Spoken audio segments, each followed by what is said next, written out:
আমরা এই জুলাইয়ের ঘোষণাপত্রে আমরা আমাদের জায়গা থেকে পুরো বাংলাদেশের প্রত্যেকটি জেলা উপজেলায় যেখানে আমরা আমাদের প্রতিনিধিরা গিয়েছে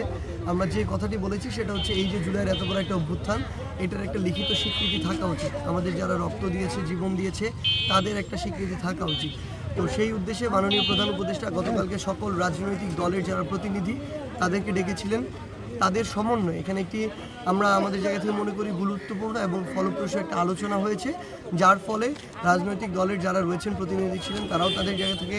এই বিষয়ে সম্মত হয়েছেন যে এই অভ্যুত্থানের অবশ্যই একটি ঘোষণাপত্র থাকা উচিত এবং আমরা বিশ্বাস করি খুব দ্রুত সময়ের মধ্যেই এই ঘোষণাপত্রটি পুরো বাংলাদেশের মানুষের সামনে আসবে, যেখানে আমাদের যে বিগত 16 বছরের যে মানুষের উপরে যে অত্যাচার নির্যাতন এই যে প্রেক্ষাপটটি তৈরি হয়েছিল এই অভ্যুত্থান সবচেয়ে গুরুত্বপূর্ণ যে বিষয়টি এই অভ্যুত্থানে যা হয়েছে বৈষম্য বিরোধী ছাত্র আন্দোলনের নেতৃত্বে যেভাবে এই অভ্যুত্থানটি সফল হয়েছে এবং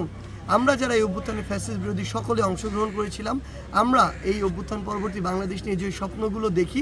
তার সামগ্রিক একটি রূপরেখা আমরা এই জায়গায় দেখতে পাবো। তো আশা করি যে খুব দ্রুত সময়ের মধ্যেই কয়েকদিনের মধ্যে আমরা এই ঘোষণাপত্র পুরো বাংলাদেশের সামনে আসবে এবং আমরা আরেকটি জিনিস মনে করি যে এত বড় একটি অভ্যুত্থান এত রক্ত জীবন সামগ্রিক সকল কিছুর যে চাওয়া এই চাওয়াটা শুধুমাত্র একটা নির্বাচনের মধ্যে সীমাবদ্ধ না। আমরা অবশ্যই মনে করি দ্রুত সময়ের মধ্যে নির্বাচন হয়ে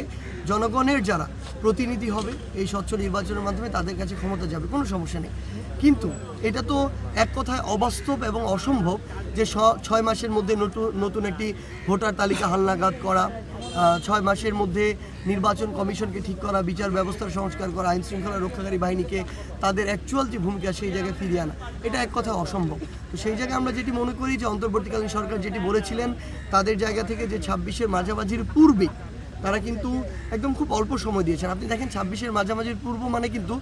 অভ্যুত্থানে 2 বছর হচ্ছে না, 1 বছর 9 মাসের মতো। তো সেই জায়গায় আমরা মনে করি সেটা হোক কিংবা তার যদি 2-4 মাস আগেও তারা মনে করে যৌক্তিক সময়। আমরা আরেকটা শুনলাম যে বলা হচ্ছিল যে